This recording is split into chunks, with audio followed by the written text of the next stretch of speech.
Support for the Bittersweet Life comes from our listeners. This is an independent production, not backed by any financial institution except for the love and care of the people who listen to it.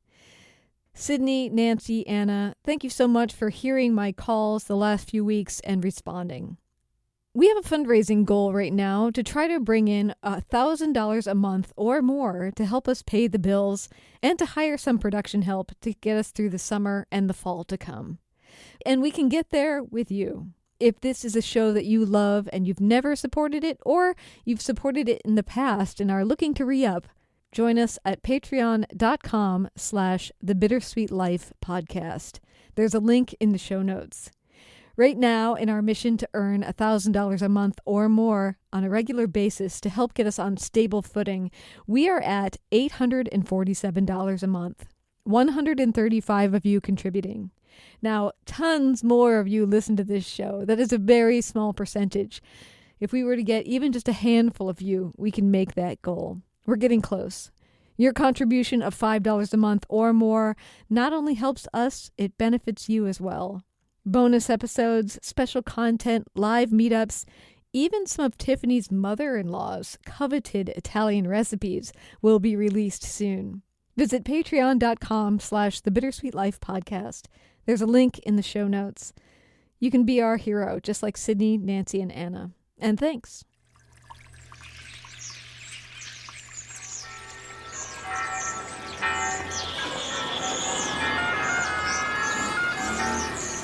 Welcome to Rome.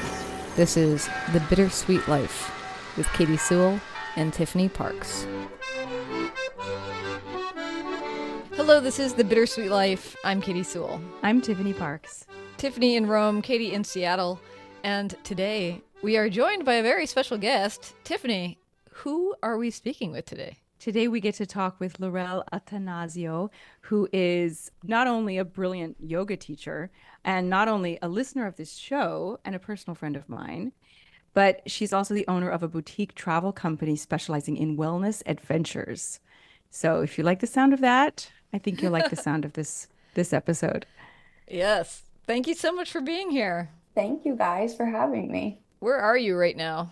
I am in Bethlehem, Pennsylvania, so nowhere very exotic, but it is home. That is my home. All right. And part of the reason we wanted to have you on, we were talking about what it's like to be one of those, I don't know if you'd label them expat or not, but be one of those people that kind of straddles two cultures for a vast majority of your life. So I'm assuming then you spend half of your time in Pennsylvania. And what's the rest of the time look like? Well, majority of the time when I'm not here is in Italy, but then there's other places that I go. So I was in Ecuador for a few weeks this year. I have Portugal coming up. I go to Spain often, but the majority of the time when I'm not here for long periods of time is often Italy. So I just got back I was there for 6 weeks.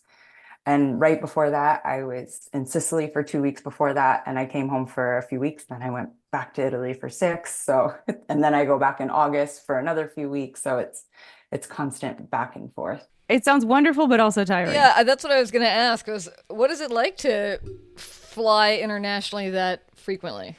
You know, the flying I'm very much used to that. And acclimating to the time zones isn't as difficult during spring and summer because you have longer daylight. It's a little bit more difficult in the fall when it's getting dark at like 7 o'clock and I'm like, oh, please stay up till 8, stay up till 9. So that's a little, or not wanting to get out of bed when I'm in Europe, so it's a little bit easier when there's more daylight for sure. As far as exhaustion, just the travel, it gets a little difficult not sleeping in your own bed in your own home after so many weeks, and working for 3-4 weeks in a row and sleeping in a hotel, even though everybody always treats me so special and I always get very nice rooms and I'm treated very well. But even after like 3-4 weeks of that, I'm like, I just want my own house, so that can be exhausting in itself. So for sure. Yeah, I can totally see that. I remember when we first met, which, by the way, we met in Rome, and you and some people that you had recently been doing a retreat with you came on one of my tours, which was super fun. It was a really great group of people. And we were chatting, and you were telling me a little bit about what you do. And I remember I turned to you and I said, nice work if you can get it. I think that's what I said. Not to be rude, but honestly, because it's true. It's like that was the first thought that I had in my mind. I was like, how do you make something like that into your job? Like, I mean, well done. Thank But you. but I do have to say though that thinking about it, because despite the fact that I love to travel, and obviously I moved abroad, I am deep down a bit of a homebody. So I totally, totally get the missing your bed. I don't know that as much as your lifestyle sounds so tempting and intriguing, I don't know that I could do it. I don't know that I could be away from home that much. It gets quite difficult. I remember it was like I was on week 2 of this past 6 weeks and I got a cold and it was something so minor. But, I called my husband and I'm like, I just miss my bed and my bathtub. Of Sometimes course. you have Do those you have moments. any do you have any strategies, things at home that from home that you bring, or things that, you do, or rituals that connect you with home that you can have when you're abroad? Yeah, I do. I bring pictures. I always get pictures printed up of usually my dog's with me. So that actually does it helps a lot. People are like, oh, that must be so difficult. I'm like, you have no idea how helpful it is because it also brings a sense of routine besides the routine of being in work, but like getting up and taking him out to the bathroom and taking him for his walks and, doing those things that brings that sense of I feel still like I'm at home. But I'll bring pictures with me. I always unpack everything. I can't even look at my suitcase. Like I have to put it Yes. under the bed or find a spot to hide it because if I see the suitcase, it just makes me feel like, okay, well, I'm traveling and I have to feel grounded because my days are so long and so busy with so many people that it has to feel like home. And then I go by, so funny now I'm collecting all these ceramics and all these bowls and cups.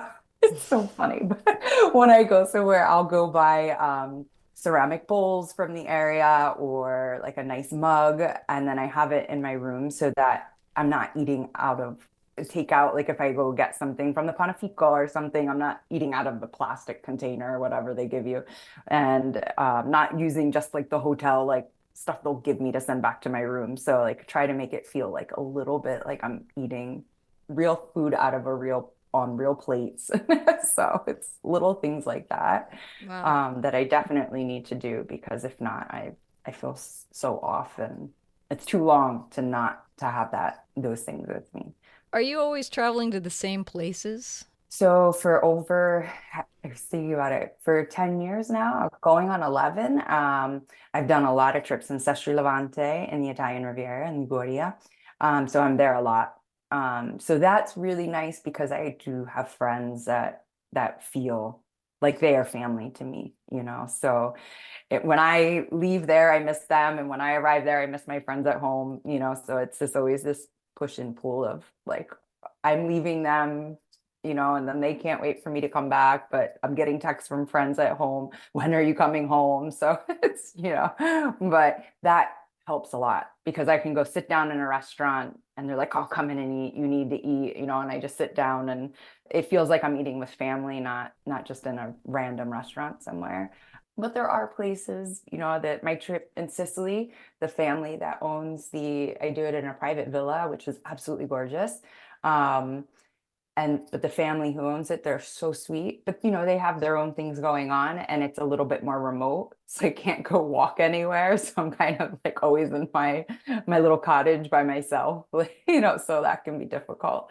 But I do go back there a lot. So it's fun because when I do see the family throughout the day, they always want to talk to me and see how everything's going, but we're not hanging out, when I have free time. So Yeah. it's Well, and how much is it working out? Like, are you actually gone? Is it pretty much like 50-50 when you calculate it out? I know you're going like six this weeks at a year. time, but Yeah, this year I ended up being like it will be 4.5 months. So not exactly half, but still a lot. And when I start back up in the fall, my husband and I will do 2 weeks in Italy. It's so funny because I work there all the time, but we will go back for vacation though as well. So we'll be there for 2 weeks in Comoli And then I'll go home for a few days, then we'll fly to Portugal, or I'll fly to Portugal, come home for a few days, and I'll fly back to Sicily for a month. I can't So imagine. I'm sure there are good practical reasons why you do that, but I cannot imagine flying across the world for a couple of days. Why Yeah. don't you just, I'm just as someone who's not yeah, in this world, why don't you just stay? you know, I like coming home and just feeling grounded for a few days. And sometimes it's very practical. I have the dog with me, and maybe he's not going with me the next location, so I have to bring him Ah, him back. okay. So, this dog has the best life ever. So I mean, The Zeke's got best a great travel life. dog in the He world. he really is. Um, but I like coming home. It's so silly, unpacking my stuff, washing my own stuff in my washer. A lot of times I'm traveling and I'm paying to get my laundry done at like a hotel. Every time I get laundry back, it's 100 euros. It's not cheap. All these things just add up. And I'm just like, just want to go home for a few days, unpack, sleep in my own bed. Then I'll start it all back over again. I know it seems silly, but Well, I just seems to mean, be it works as of if now. it works, I mean, you got to do what works for you. I hate to fly so much that every single time I go back to the States, I always say to myself, I'm never coming back here. Not because I don't want to be in the States, but because I don't want to do that trip again. We are very spoiled, or I am very spoiled because we live in the Northeast. We have direct flights everywhere. So Yes, that's I don't have true. any That's true. layovers, and I'm not actually flying. I mean, it is long for most people, but it's 7, 8 hours. I'm That's there, true. That's and then true. I'm an hour away from the airport, and we have so many options. If we have to, we can fly from JFK. We're close to Newark, we're close to Philly. So I also have a lot of flight options, and they are all direct. Even this year to Oh, go to Liguria, I flew to Nice instead because I liked the time of arrival more than I liked the mm, time of arrival in Milan. So I mean, it's like that is you know, true. That is, I didn't think about that. Yeah, it's a whole different beast when you got to get to the West yeah, and you got to deal with a layover and the stress of possibly missing your flight or yeah. losing your bags or et cetera, et cetera. Yeah, I guess you won't be moving to Seattle anytime soon. I know you're working when you're over there, but hmm but since you're spending so much time in the US and so much time in Italy, do you find that each place brings out different qualities of who you are? Oh, for sure. Yeah. There's Americana Laurel, and then there's the Italiana Laurel for sure. One, I mean, I am on work mode when I'm there for sure, like because it's all day long, just going, going, going, and constantly thinking of what can happen next.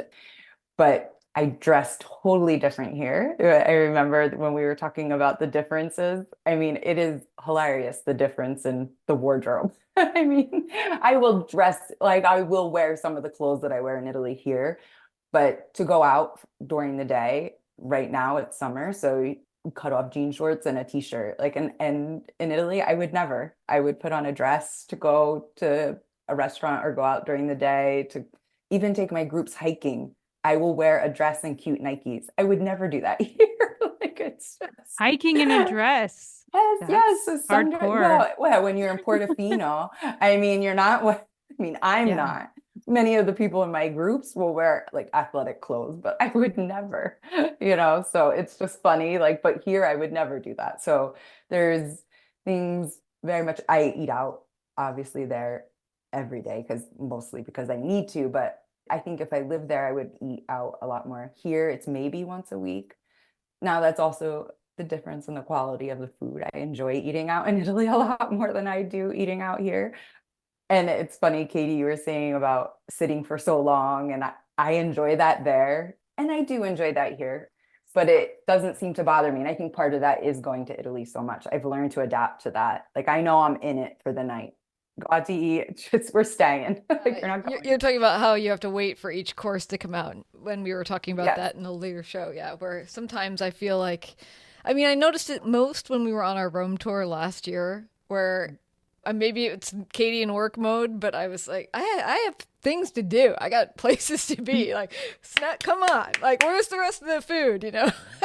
I don't want to be here for 2 hours. I want to, eat and be done. But it just doesn't work that way in Italy. So you have to give No. yourself over.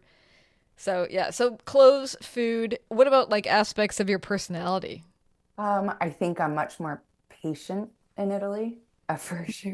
You have to be. Yeah, you have to. I've been thinking about it a lot in preparation for this. I'm like, okay, so what do I like? What are the pros? What are the cons? Who am I? Who am I here? And I think about how long I'll stand in a train station waiting to buy the group their train tickets. And I know that I'm in it for probably anywhere from 30 minutes to an hour. And I just stand there and I'm like, this is life. And I think if I was here, especially I live in the Northeast, we are always in a hurry. If you slow us down, watch out. Like there's just, if I have to stand in a line anywhere and it's taking too long, I'm like, oh, what is going on? I'm checking my email. I'm getting frustrated.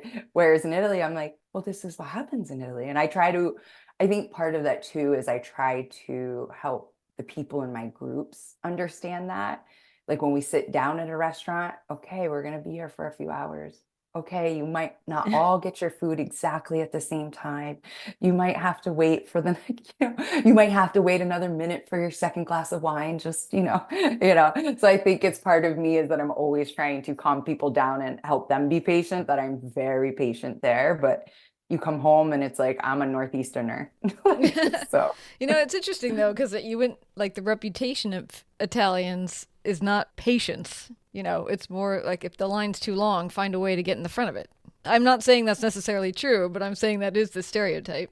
I've had some funny situations in the train station specifically where like Nona will be like, no, no, no. And she's trying to get in a fight with another woman to get in the front of the line. And I'm just like, I'll wait. I'll wait. 'Cause I'm having this battle. Like I funny. feel like everybody is patient at the beginning. Like you kind of have to, not everybody, most people are patient in Italy because they know they have no choice, but then everybody has their limit, which, can vary from person to person.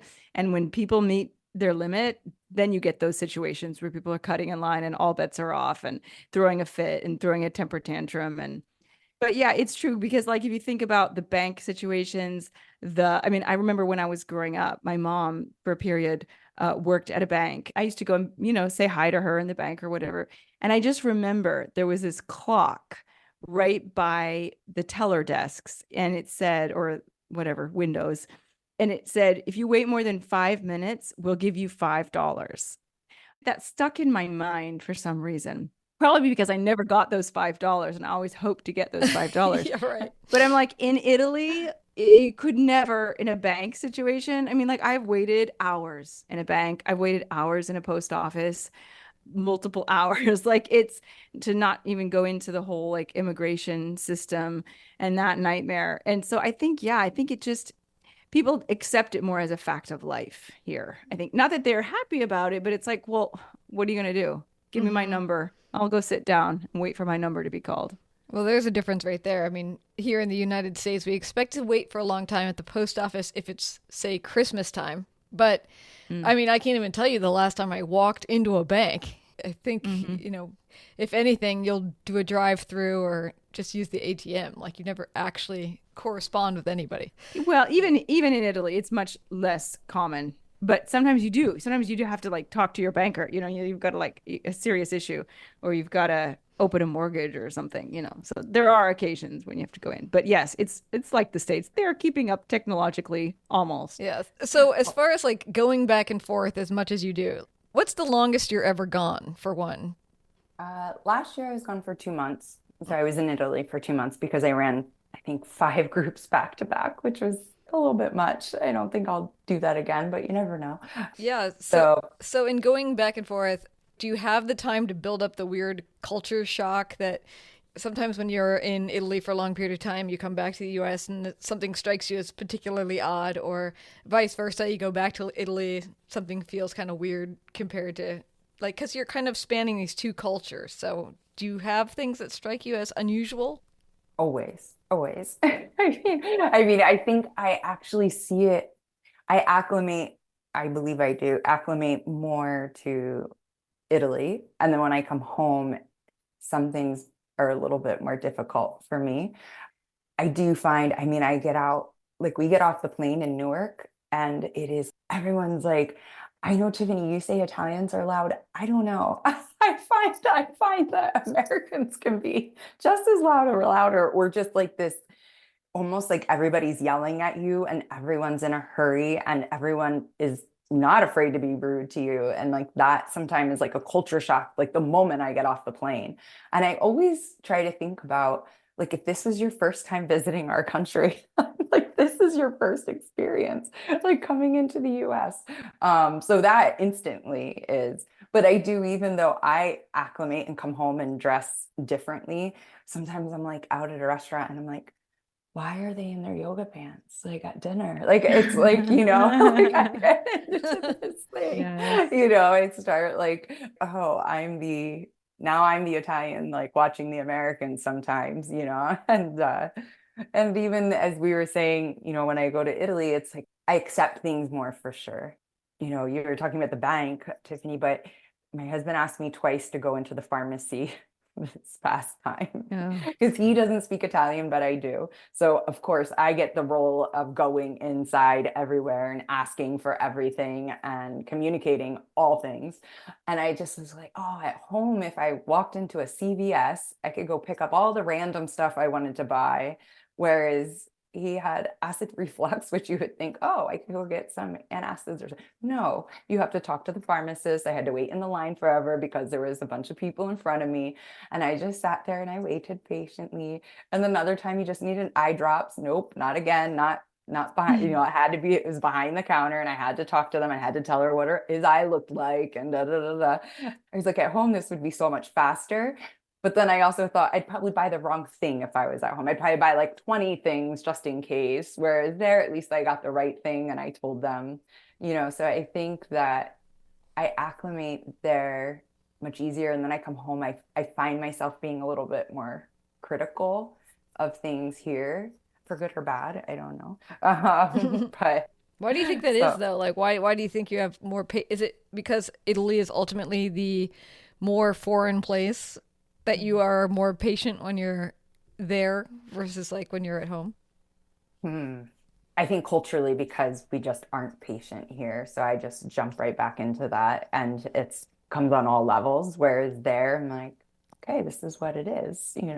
It's So interesting though because it is like cultural. Like if you were in the South, you'd have to have infinite patience because the lines there, from my experience, move I so much agree with slower. you. And I don't acclimate well there. So that is really funny. When we go down south, I'm like, I remember many, many years ago, I said to my husband, I was like, oh, we should move to Savannah or Charleston. Oh, they're so quaint. They're so this. My sister actually lives in Charleston now. I go down there and I'm like, oh my goodness. Like, like so it is really funny because when I'm here, I'm here, mentally. I think Seattle's got to be the happy medium, don't you, Katie? Because I feel like that frenetic pace. I mean, and correct me if I'm wrong, because I've spent almost no time in Seattle in the past 20 years, Hmm. but I did grow up there. I feel a big difference between the Northeast and the Northwest. I feel like the Northeast, yeah, it's much more like dog eat dog, like go, go, go, and don't get in my way. And I feel like in Seattle, it's much more like, hey, how you doing? How you feeling? I Hmm. don't know. They're just people, but maybe that's just a stereotype. I don't know, Katie. What do you feel like when you get off the Uh, airplane? Do you get that sensation that she gets getting off the plane in New York? no, it's different. Yeah, Seattle's more chill. I mean, and obviously Seattle's changing. There's a lot of people who have moved here in the last 5 years. The population is growing infinitely. But no, there's a sort of, I don't know, what would it be? Lack of any kind of pomp around Seattle. It's just very lackadaisical. Low key. It's low key. Low key, yeah. I mean, fashion is about non-existent for the most part. And part of that I think is and maybe, the Northeast is also built differently because of this too, but our weather is such that most people wander around wearing like outdoor clothing here. You got to be ready to be rained on at any given moment. So it's sort of almost like more like the lifestyle of being outdoorsy overtakes like the pretense of anything else. It's sort of odd in that No, I way. think we're very much city people here. It's not very outdoorsy. So I think it comes down to like, oh, I threw this on this morning. We're going out. My husband and I joke like that when we're here, we dress homeless chic. We're like, are they homeless? Or are they trying to be cool? Like we're just like, what are they dressed like today? So it's but I think it's more of like hurry up. We're in a hurry. We're always in a hurry. So it's also very interesting to observe now that I'm working with all these other companies. My groups primarily are from the Northeast. So their behavior and what they want from a day is so different than the groups I get from Texas or the groups I get from the Midwest. It is fascinating to observe even like their level of who has the patience. It is really interesting to So watch. the Northeasterners are more go, go, go. They want to see a lot of things in a day. Correct. And they don't want to sit still. And when they have time to sit still, for the most part, it's like, well, what are we doing next? Whereas my Texas people, like, it's funny walking with that, even just the pace of the walking. My Northeasterners are pretty fast, just like it's like hurrying up. Sometimes I'm like, are you even looking at what we are walking past? So but the Texas people, I'm like, oh my goodness, how slow can we go, guys? I don't think we're gonna make our train. So it's really and then my Oh my Midwesterners gosh. are like a happy medium. They're never like rude about anything. They're never demanding. And they're always like, sorry, Laurel, we don't mean to bother but can we ask you this question? Like it's always like super, super polite, like over the top. So it's interesting just to observe from the US, the culture in Italy. So, or wherever we are. Yeah, it's easy to forget, especially living over here in Italy. Like it's easy to forget how diverse people's personalities are around the country from area to area. It's so easy to sort of group Americans all together. I mean, Europeans do it all the time. They're like, oh, that's such an American thing, but it is a huge country. It is bigger than Europe, and clearly there are going to be a lot of different personalities and different lifestyles going on. It's a good reminder. So I should pay more attention to that myself as a tour guide. I kind of never think about it, but now I'm going to start paying attention. That's what I was going to ask you for your groups. So for your October travel trip, which I'll tell everybody they should go on if they're coming to Rome. yeah, Thank we're you. coming into a last call situation because we have All to right. close registration on August 1st. So But you have spots left? we do have some spots left, yes. Because So I have my Sicily groups. I'm sure most of them will be coming through Rome. So I have had it on my mind to let them know. I can send it on to you. I'll Do pass you, you the information. yes, please. So do you get people from all over, or do you feel like you get people from like one location more so, or? Yeah, I mean we only did it for the first time last year, so we can only gauge by last year's group so far. But we probably had at We least had a lot of Seattle people. we had 5 people who were not necessarily from Seattle proper, but they were from around the Pacific Northwest. So 5 of the group were from around here, and everybody else was sort of scattered about, like California, New York, Florida. I think We had some expats yeah, who one were couple living came in in from Switzerland. Switzerland, but they were from the Midwest, and they were very nice. But They were super nice. yeah. I told you. So yeah, it's kind of from all over, but yeah, we did have kind of a higher percentage of Pacific Northwesterners on the first one. I don't think that will be the case on the second, so we'll see. But who knows? We're not sold out yet, so we'll find out. Well, I did feel like the Seattle people, just to finish this topic, I do feel like I mean, everybody on our group was great, I yeah, gotta say. for sure. But the Seattle people were like super chill. They were like, just let's do it, whatever, and like if things I love came that. up that were like not on the plan or like this church was closed or they were just like, it's okay. It's okay. yeah, Tiffany dropping in. If you're anything like me, you know what it's like to be stressed out about travel that you're planning.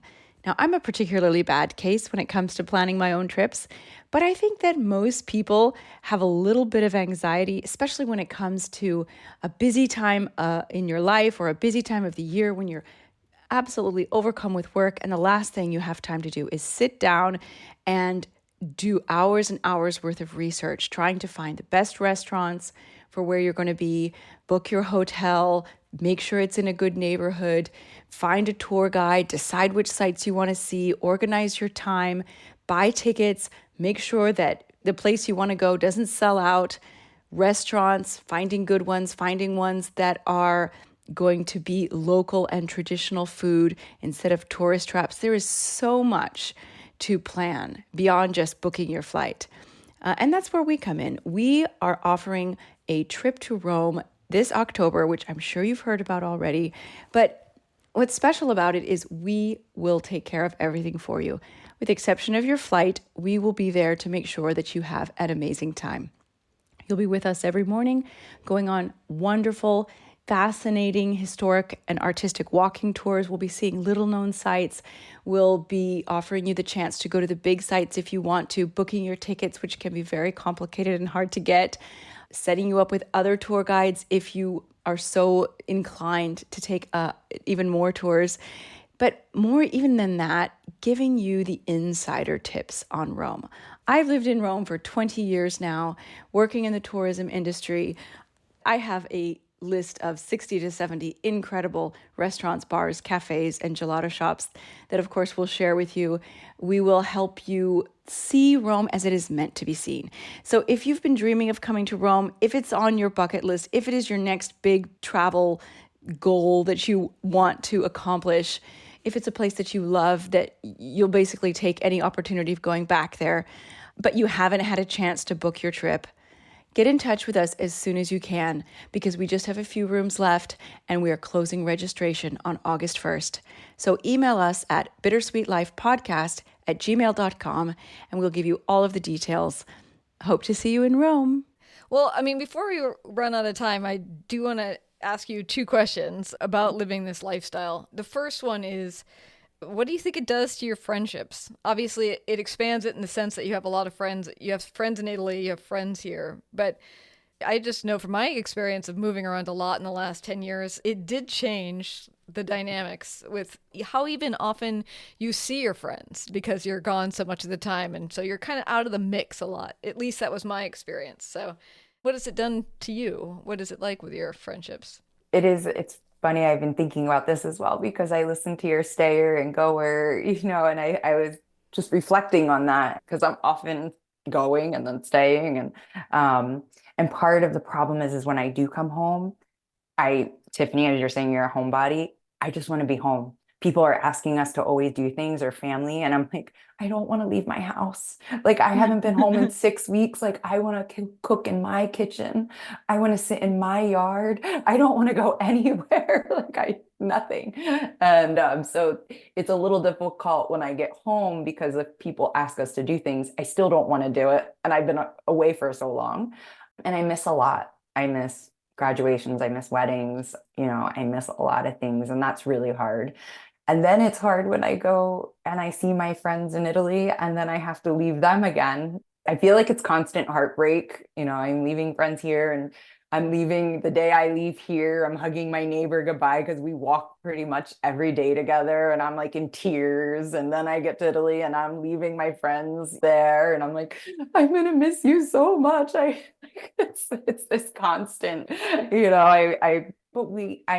very, very lucky that I have friends all over the world because of this. And I know that I have homes and places I can go to. And I always have people that are willing to help me when I have a problem. And Tiffany, as you know, in Italy, like anything can happen. My last trips in Sestri Levante, we had train strikes multiple days and we were supposed to be using the train. I really try on my trips to have people acclimate to the culture. And so we take the ferries, we take the trains.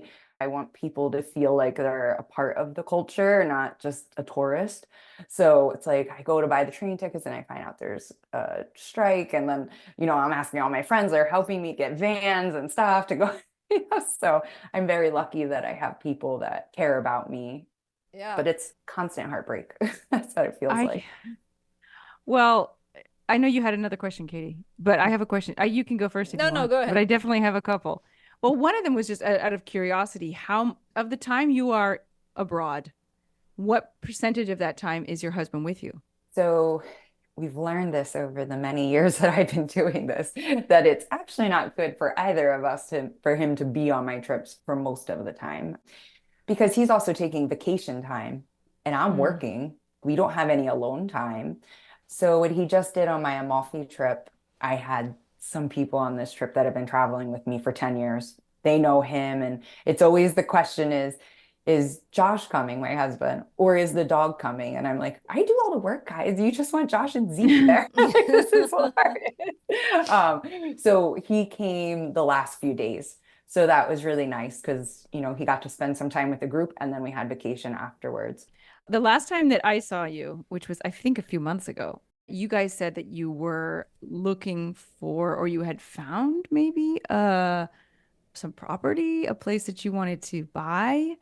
And you had mentioned maybe you were going to save that until your retirement. The big blaring question in my mind is, besides the fact that obviously you love your home in Pennsylvania and obviously you have these close ties with your friends and family, if you got to be over here so much, why not just move here? I think it's a great question, Tiffany. Um, so we actually are in the process. We are probably putting an offer in on a house this week. Wow. The problem, though, is that Italy's a big, long country, so it's never going to be centrally located to where I need to be. So we probably will rent it out most of the year and hopefully be able to use it, but eventually we'll retire there. I can work from anywhere when I'm not with the group. So that's the nice thing. Most of my time then is when I'm not traveling. I'm planning all these adventures, but I can do that from anywhere. So we are in the process. We hope to put an offer in this week. But, talking about the difference between Italy and here is it's the same house that we went to see when we saw you in November, in December, wherever that was. But there was a bunch of stuff that red flagged us with the agents and some stuff that we didn't trust, and we stopped and we got a lawyer, and now we have an Italian lawyer involved. And the mortgage process is a lot different. I don't know if you know, but like in the US, you get approval for a mortgage before you look at a house or go to buy a house. So you know how much you can take out and you know what the percentage is, your interest rate and all that. Where in Italy, you can't get a mortgage until you have an accepted offer. Oh, Yeah, so it's scary. It's a little scary because we have a meeting next week with a mortgage provider in Italy, but they can't even give you 100% guaranteed what that would be until after the offer is accepted. And the way the contracts are written, you must keep the contract if you get a mortgage. Whoa, that's So nuts. scary. Yeah, so we're trying to evaluate everything. I'm not trying to solve your life for you, but Thank I'm you. just like, Please do. no, but I get the home, the wanting to be at home. But if your home is there, even if you have to get a 5-hour train or a 1-hour flight, Yeah, I it's agree so with much you. closer. I agree with you because that's when my husband meets me for a vacation after these trips. I would prefer to rent a house or like an apartment or something that would feel more like home. And he's like, "Well, I'm on vacation. I don't want to be running to the grocery, getting food and stocking and doing laundry and stuff. He wants to be in a hotel. So this would be perfect because I'm like, oh, well, we have our house. We're going to go there." So, because that's what I do Nice. miss. I miss having a home. I miss my friends here and I love my house, but I would love the house there as well. So if I could be there, especially when, like, as you said, when some of these times next year, I'll have like a week between Spain and Sicily. I could just go there instead of going back to the US, Exactly. So Which place makes you feel more, I don't want to use the term at home because that's not the right term because you have a home in the States. And so, of course, you're going to feel more at home when you're there. But which place makes you feel the least like you're a fish out of water? I feel more at home in Italy for sure. I think part of it is that being a Northeasterner, being a type A, I think it calms me down. Like it slows me down a little bit. Whereas when you're here, it's like you're just constantly supercharged and almost fueling that energy of go, go, go, go, go, go, and you can't ever stop. Whereas when I'm in Italy, I'm like, oh, well, it's time to watch the sunset. Like I would never stop to watch the sunset here. Like it would, I'm like, I don't even know. Did it set? I don't know. We're probably too busy on our computers doing more work. Like and even if I was there trying to accomplish something, I would take that time. Like it makes me feel like a healthier person. I feel better there. I guess I want to say when you said, well, when I'm here, I'm there, I can watch the sunset, but when I'm here, I wouldn't do it. But you could do it. So how come you don't carry through the things that you appreciate about Italy when you return home? We always joke that 20 years ago when we first went to Italy, we came home and we were like, we are known locally as the people who, when they come into a restaurant, is there until the restaurant closes. Like we sit, like we'll sit all night. Josh and Laurel get the last reservation because they'll be here all night. So we've acclimated to certain things. I just think that culturally we're all moving around and going so fast here. I start to forget because there, in Italy, it's like they'll find a place to go watch the sunset. And I do bring things home, but I don't, there's a lot of things that it's hard to take the Northeasterner out of you when you're in the Northeast. That's for sure. And do you think you're going to be able to keep this up for years, decades to come? This sort of back and forth? Yeah, I don't think so. I'm trying to scale back next year a bit, but I'm also trying to figure out ways to grow without me always being the person there. Other places, it's not so much as an important. I think that I can work with certain people to teach them how to be the person on the ground. In Italy, it's a little different because people do know me, and I think that brings a lot of fun to the group. Also, being able to speak to the language. I know a lot of people do speak English clearly, but sometimes it's not always the case, especially when you're trying to get some things done. It's important to be able to speak the language. And I will be forever taking Italian lessons, Tiffany. I don't know if I feel like I will never, ever, ever stop. I have been with my same teacher, Cinzia, for 7 years. I know she's going to share this, so I have to say she's the best. But I always tell her she's stuck with me for life because I feel like I never can stop. There's always something else to learn. I'm never, ever going to know everything. I don't know that you'll ever know anything, or that any person who learns a second language as an adult will ever learn everything. But I promise you that if you were to move there, I think that it would probably solidify. You would reach the next level. But I mean, you already speak Italian, so, you're already far beyond the average. Even me, far beyond me. I'm the average. All right. Well, we should leave it there. If people want to reach out to you and learn more about the tours that you take, how should they find you? They can find me at my website. They'll have to go to your notes because nobody can spell Laurel Attanasio, but it is laurelattanasio.com. Yes. So they'll have to look at it's just my name.com. So once they see that, they can find me. All right. We will put that in the notes. And thank you so much for joining us. It was fun. Thank you, ladies. So you have to come visit me once we have our house in Calabria. So yeah. Sure. You have to come to the south, Absolutely. please. All right. Well, we will leave it there. And until next time, this is The Bittersweet Life. I'm Kitty Sewell. I'm Tiffany Parks. Join us again. Bye.